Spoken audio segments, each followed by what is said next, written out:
একেবারে রুদ্ধশ্বাস লড়াই। শেষ ওভারে ইংলিশদের হারিয়ে ১৫ রানের জয় পাওয়ার মধ্য দিয়ে এক ম্যাচ বাকি থাকতেই টি-২০ সিরিজ নিজেদের করে নিয়েছে ভারত। ৫ ম্যাচের টি-২০ সিরিজের চতুর্থ টি-২০ ম্যাচে ভারতের জয় ১৫ রানের ব্যবধানে।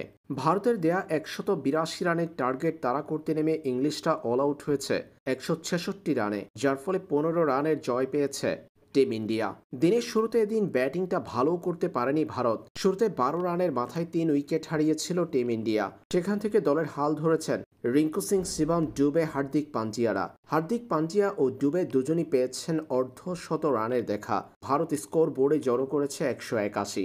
জবাবে এই রান তাড়া করতে নামা ইংলিশ ব্যাটারদের উপর তাণ্ডব চালিয়েছেন ভারতীয় বোলার রবি বিষ্ণয় ও হর্ষিত রানা। হ্যারি ব্রুকের ঝোড়ো 50 দেখে জয়ের স্বপ্ন দেখতে শুরু করেছিল ইংলিশরা। তবে তাকে ফিরিয়েছেন বারুণ চক্রবর্তী। এদিন ৩টা করে উইকেটের দেখা পেয়েছেন হর্ষিত রানা ও রবি বিষ্ণয়। ভারতের জয়ে বড় ভূমিকা ছিল তাদের।